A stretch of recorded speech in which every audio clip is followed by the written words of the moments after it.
Hello, friends. This is Dave Hurwitz, executive editor at ClassicsToday.com, here with a new series, Works That Are Unkillable, or that always seem to work, because we have a parallel series of works that never seem to go right, pieces that never seem to come out the way we think they ought to, but there are also quite a few that everybody seems to do really, really well. And I thought of this, actually. I was down in the overflow room doing my endless series of Tchaikovsky overflows, of which you already know there are like hundreds of them. And while we're going through those, I kept coming across recordings of Tchaikovsky's Pathétique Symphony, number 6, and they were all just marvelous. There's so many ways this piece can go right, and really rather few that it can go wrong. And I wanted to explore that a little bit. It's kind of interesting because the reasons it goes right are the things that make it such an extraordinary work all by itself. First and most important, it's the finale. Most pieces that go wrong, I think it's probably fair to say, go wrong, if they're symphonies, go wrong in their finale. Either the finale isn't as good as the rest of it, or conductors don't know what to do with it, or it just sort of dies or falls flat, or it has the romantic finale problem, which was really an issue during the Romantic period, finding a way to conclude.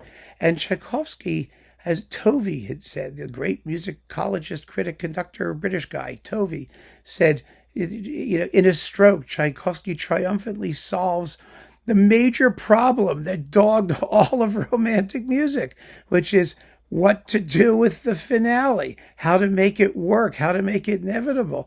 He said, and Tovey said, just its complete simplicity of despair provides the perfect ending to this particular symphony. It really, really works. And so no matter how droopy or boring or miserable or incompetent the conductor may be, and he could be all of those things, it's almost impossible to wreck that finale because it's already slow and miserable and droopy, and it plays itself. It really does. Even Bernstein, who stretched it out to like 17 minutes or something like that, somehow time is suspended there anyway. I mean, it almost doesn't make any difference how slow it goes, and nobody would dream of taking it too fast. No one ever has. Its expression, its intensity, its emotion, it's so completely clear and self-evident. It speaks for itself. So you can't wreck it. And for that reason, most performances are going to come out well in the end, no matter how much silliness happens before then. Now, there are performers and performances that indulge in a lot of silliness, especially the Tchaikovsky perverted crowd, Tchaikovsky, Mengelberg, people like that. They like to manipulate and reorchestrate and futz and do things. And those performances are somewhat Dadaist, and you either take them or leave them. But they still don't kill the work. I mean, they just don't. You can listen to it for yourself. You can listen to it and go, oh, I can't believe he's doing that. But then you get to the finale, and it all just works out in the end. It really does. It's an amazing piece in that respect. So that's one thing that works really well. The other thing that works really well in its favor is the structure of the first movement. Now, the first movement is enormously long. It's as long, really, as almost the other three put together, like 20 minutes, 18 minutes. Really, really, really long. But formally speaking, it's like the finale. It's pellucidly clear. You can't screw it up. In fact, it's almost Brucknerian in its simplicity. You have a gloomy, slow introduction, which cannot be gloomy or slow enough. The first movement, the first subject, da da da da da da da da da, that business, it rises to a big climax, and it's agitated and neurotic, and you can do anything you want to it. Then it stops. It comes to a dead halt, and then you get the second subject, the second theme. So you've got like first theme, stop, take a breath, get ready. Second theme, it's the gorgeous tune, the big tune. You can milk it for all it's worth. You can ooze all over it. You can go fast. You can go slow. You can do rubato at the climaxes. It's gorgeous. It's going to be gorgeous no matter what anybody does to it. It's just gorgeous. And then that comes to a complete stop. The only thing you could do, the only danger part there is that once you've gotten through the big climax, the fadeaway part, with the solo clarinet doing the tune and the going down in the supposedly a bassoon, but usually replaced, by the way, by a bass clarinet, because Tchaikovsky marks it with like 5 pianissimos, and bassoons have trouble getting that soft. So most of the time, they substitute a bass clarinet. Interesting little tidbit there. But goes down to nothing. Take a breath. Stops again, and then the development section. Bang! Da da da da da da dun dun dun dun dun. Total, absolute orchestral hysteria. You cannot be crazy enough in that music. You just can't be. It's completely, utterly unhinged. And so you just whip it up into a frenzy. And if you don't whip it up into a frenzy, if you want to keep it a little bit more on the restrained side, it doesn't matter, because Tchaikovsky's dynamics are so hysterical and the music itself is so hysterical, it's going to make its point. And it rises to that huge, gorgeous exordium, which is actually the recapitulation.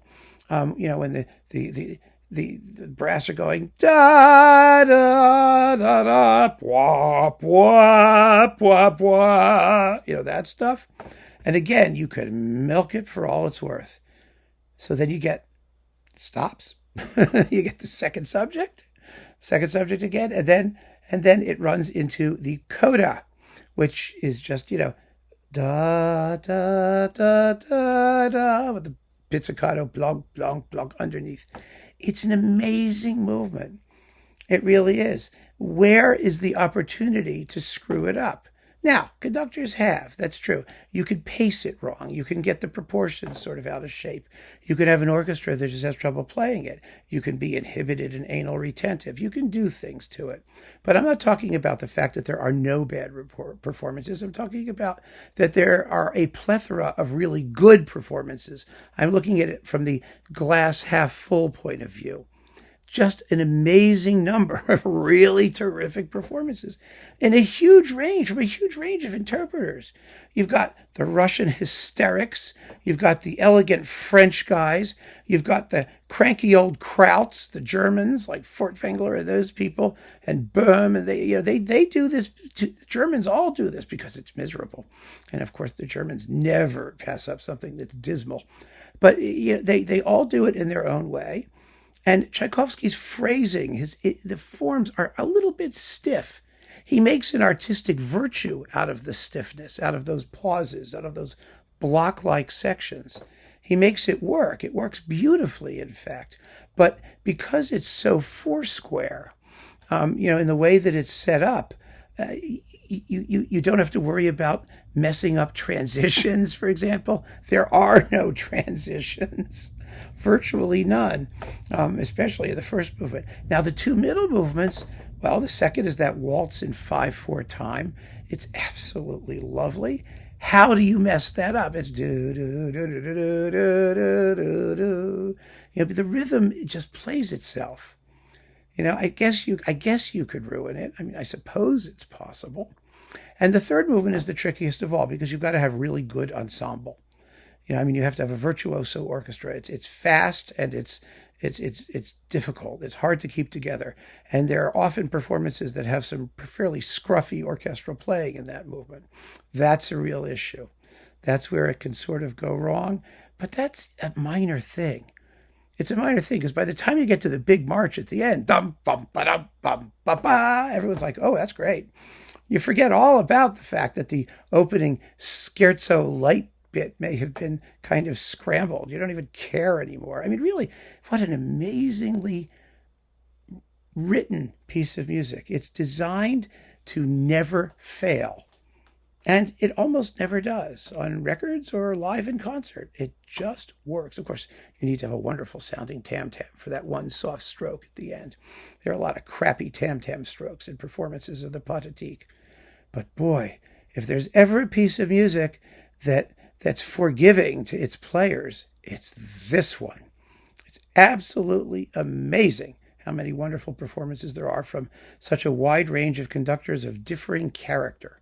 So that's number one in this new series. I hope you enjoy it. And if you've got some suggestions for works that are unkillable, that never die in performance or seldom die, let me know what they are. It may become a future video. Who knows? Keep on listening, and thanks so much for joining me.